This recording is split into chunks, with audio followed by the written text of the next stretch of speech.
الذین یتبعون الرسول النبی الامی، یہ وہ اہل ایمان ہیں جو کہ پیروی کرتے ہیں اس نبی امی کی۔ اب یہ جو امی ورڈ ہے نا قرآن حکیم میں،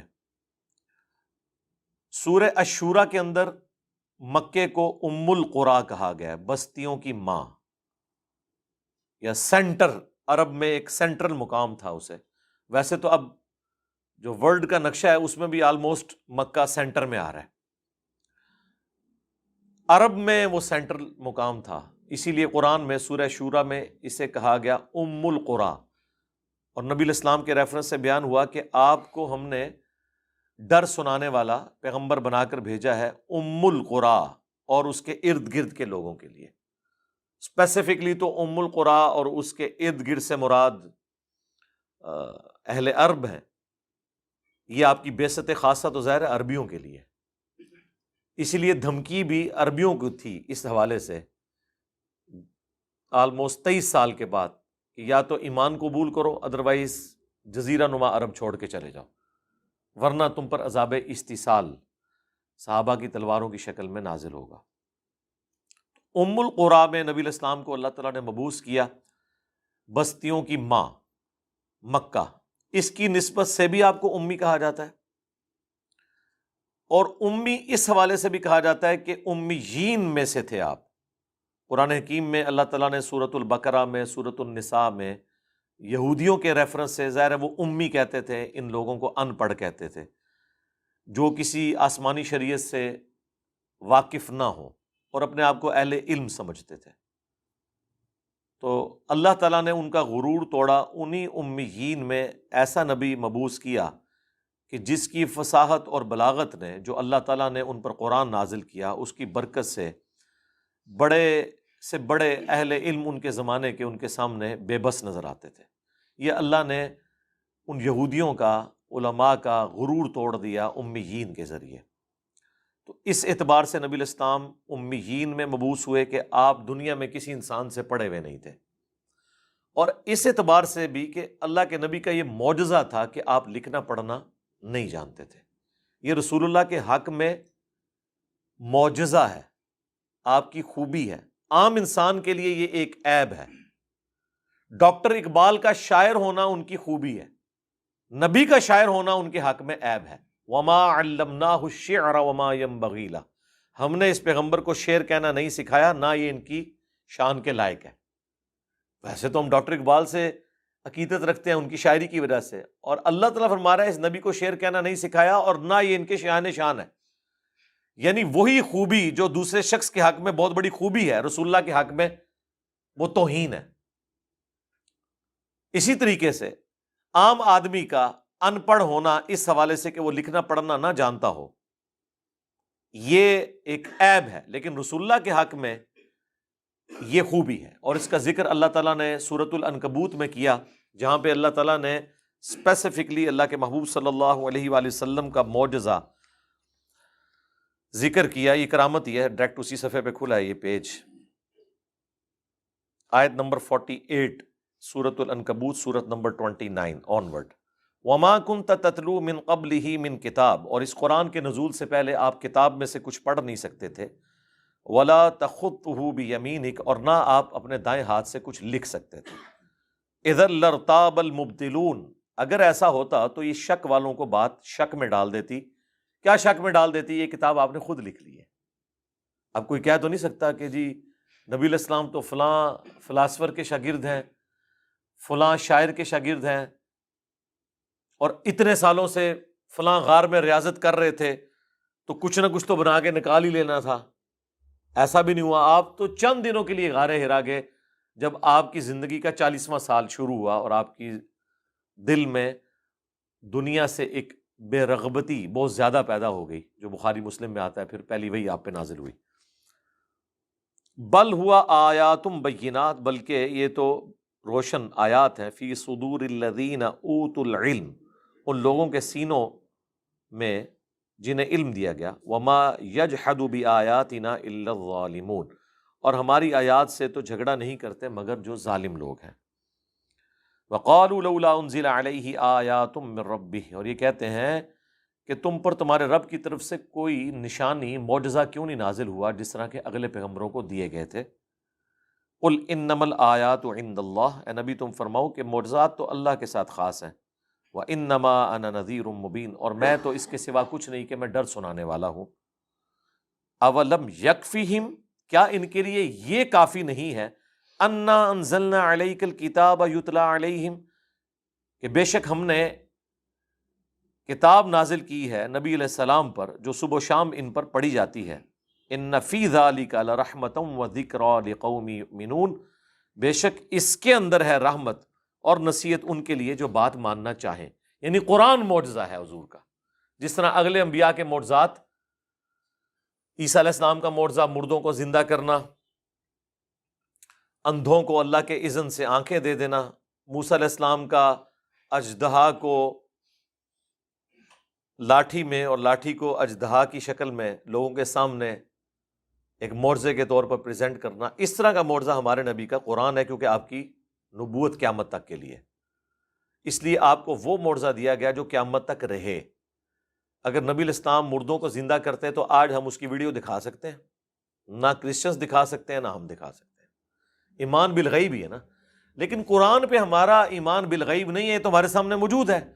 اس زمانے میں شاعروں کو فیل کر دیا اس کتاب نے، فلاسفرز کو فیل کر دیا، اور آج جتنے لیٹسٹ سائنٹیفک فیکٹس اس کتاب کے اندر جو اسٹیبلش سائنس نے انڈورس کر دیے ہیں، یہ اس بات کی دلیل ہے کہ یہ کتاب اس ہستی کی طرف سے ہے جو اس کائنات کا کریٹر ہے، یہ اس کا کلام ہے، اور یہ کائنات اس کا فعل ہے، اور کریٹر کے قول اور فعل میں تضاد نہیں ہے، یہ اس کا قول ہے، کائنات اس کا فعل ہے۔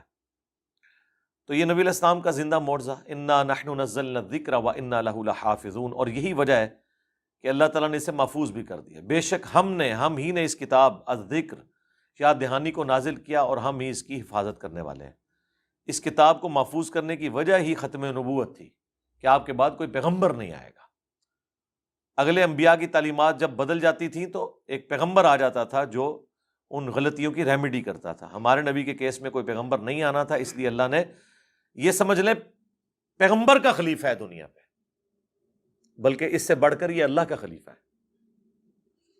یہ وہ جو مولا علی کا قول ہے کہ جب میری خواہش ہوتی ہے کہ اللہ مجھ سے باتیں کرے تو میں قرآن پڑھتا ہوں، اور لگتا ہے قرآن 1 to 1 ڈسکشن ہے،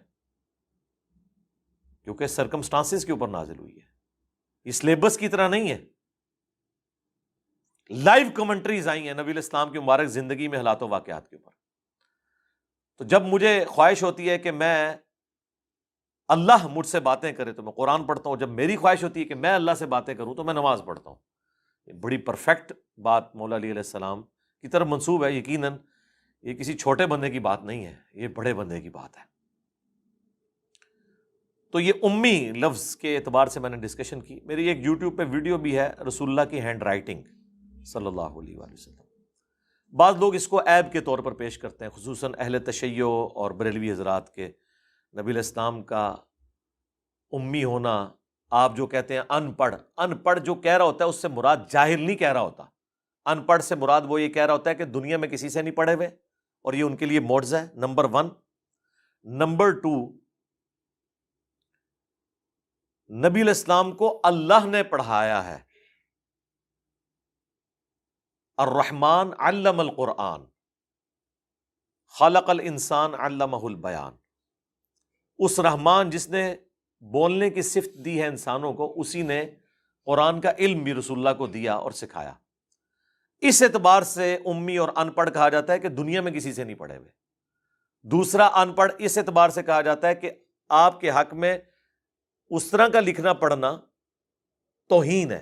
وہ میں نے قرآن کی آیات پیش کر دی سورۃ العنکبوت کی۔ اب بھی کسی کا وہم ہے تو وہ اپنے دماغ کا علاج کروائے اگر اسے توہین سمجھتا ہے۔ نبی علیہ السلام جو وحی کو انڈورس کرتے تھے، وہ لکھی ہوئی وحی پڑھ کے نہیں کرتے تھے، بلکہ آپ وحی لکھواتے تھے، اور آپ کے قابل اعتماد لوگ وہ وحی لکھتے تھے، پھر آپ کہتے تھے مجھے سناؤ۔ حضور کو تو کریم تھا قرآن۔ سورہ القیامہ میں آیا کہ اس قرآن کو یاد کروانا، آپ کے سینے میں جمع کرنا، اور اس کی تشریح بھی اس کا بیان بھی ہمارے ذمہ ہے۔ تو نبی علیہ السلام اپنی کریمنگ اور یاداشت سے کہتے تھے کہ یہ یوں نہیں، یہ یوں ہے، اس کو فلاں جگہ رکھ دو۔ اور پھر بخاری میں یہاں تک ہے کہ حضرت جبرائیل علیہ السلام جتنا قرآن نازل ہوا ہوتا تھا اس کا آ کے دورہ قرآن حضور کے ساتھ کرتے تھے، رسول اللہ انہیں قرآن سنایا کرتے تھے۔ قرآن کی ترتیب جو ہے یہ اللہ تعالیٰ کی وحی کے ذریعے، لوح محفوظ میں یہی قرآن اسی ترتیب کے ساتھ ہے، لیکن نازل اس ترتیب کے ساتھ نہیں ہوا۔ اب جو ترتیب ہے مصحف کی، یہ وہی ترتیب ہے جو بل ہوا قرآن مجید فی لوح محفوظ، لوح محفوظ کے اندر بھی یہی ترتیب ہے۔ تو نبی علیہ السلام اس طریقے سے پروف ریڈنگ کرتے تھے۔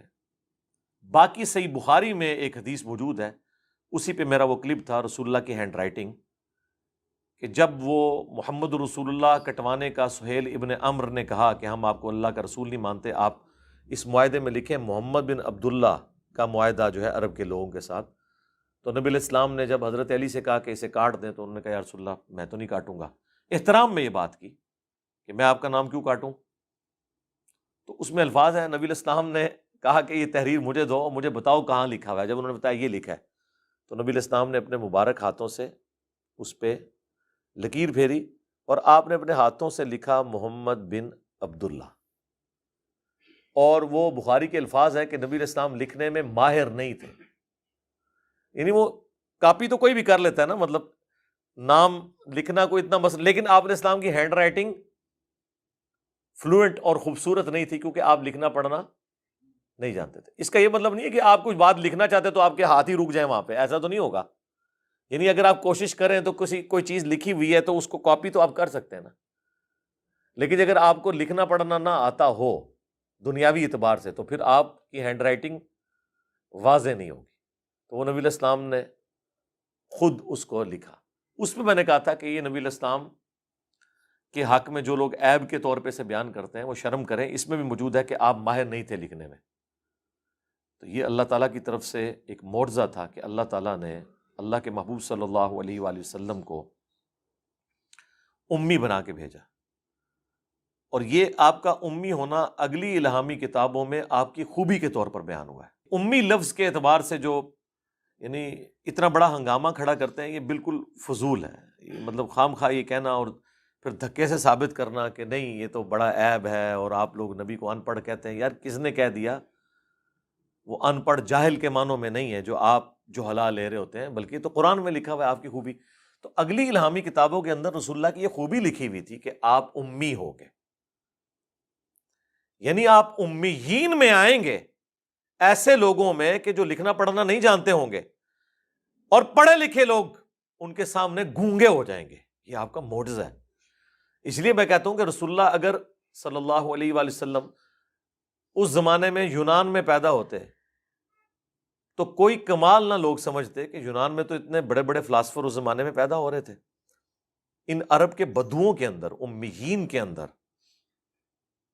پیدا ہونا ایک ایسی ہستی کا جو آخری پیغمبر ہے، یہ بہت بڑی آپ کی ایک معجزانہ خوبی ہے جو اگلی کتابوں میں موجود تھی۔ اور نبی علیہ السلام کی یہ خوبی اگلی کتابوں میں یہاں تک تھی کہ اگلی کتابیں سلیبس کی فارم میں انبیاء کو دی جاتی تھی، جیسے قرآن میں ہم نے پچھلی کلاس میں پڑھا نا کہ سورۃ الاعراف کے اندر ہی کہ کوہ طور پہ اللہ تعالیٰ نے تختیوں کی شکل میں تورات حوالے کی تھی ایک سلیبس کی فارم میں، لیکن قرآن تو اس طرح نہیں ہے۔ قرآن تو حالات و واقعات کے اوپر نازل ہوا ہے۔ اگر غزوہ بدر ہے تو سورۃ الانفال میں ذکر ہے، غزوہ خندق ہے اس کی کمنٹری سورۃ الاحزاب میں آئی ہے، سورہ آل عمران کے اندر غزوہ احد کے بعد کے حالات آئے ہیں اور پورا وہ جو اس غزوے میں غلطی ہوئی تھی وہ ہائی لائٹ ہوئیں، سورہ توبہ کے اندر غزوہ تبوک کا ذکر ہے۔ تو حالات و واقعات یعنی اللہ اور بندوں کا ایک ریلیشن شپ رہا۔ اسی لیے تورات کے اندر اس وقت بھی گاسپل آف جان آپ اٹھا کے دیکھیں، ڈیوٹرانومی اٹھا کے دیکھیں، آیات موجود ہیں کہ آخری پیغمبر کی نشانی یہ بیان کی گئی کہ اللہ تعالیٰ اس کے منہ میں اپنا کلام ڈالے گا۔ اب یہ ان کے لیے بڑی حیران کن بات تھی کہ کلام جو ہے وہ ان کے منہ سے نکل رہا ہے ان کے سینے پہ نازل کر کے، کیونکہ ان پیغمبروں کے اوپر اس طرح کلام نازل نہیں ہوا تھا، ان کو سلیبس کی شکل میں دیا گیا تھا۔ تو یہ آپ کی خوبی تھی۔ اسی لیے اللہ تعالیٰ نے یہاں پہ جب جیوز اور کرسچنز کو نبی علیہ السلام کے حوالے سے دعوت دی ہے کہ آپ پر ایمان لایا جائے، تو آپ کی اسی خوبی کا ذکر کیا ہے جو ان کو پتہ تھا۔ اب ویسے یہ ضد میں آ گئے کہ بنی اسرائیل میں پیغمبر کیوں نہیں آیا، تو انہیں بھی پتہ تھا کہ وہ امیین میں آئے گا، تو بنی اسرائیل تو امیین نہیں تھے، وہ تو اپنے آپ کو اہل علم شمار کرتے تھے۔ اہل کتاب انہیں کہا گیا، وہ کہتے تھے ہم کتاب کے وارث ہیں۔ تو یہ اللہ تعالیٰ نے یہاں پر اسپیشلی اس لیے ذکر کیا، الذین یتبعون الرسول النبی الامی۔ اہل ایمان کی نشانی یہ ہے کہ وہ ایسے لوگ ہیں جو پیروی کرتے ہیں اس رسول کی جو نبی ہے، امی۔ الذین یجدونہ مکتوبا عندہم فی التوراۃ، جسے وہ پاتے ہیں لکھا ہوا اپنے پاس تورات کے اندر، والانجیل، اور انجیل کے اندر، یعنی تورات اور انجیل کے اندر ان کی نشانیاں موجود ہیں۔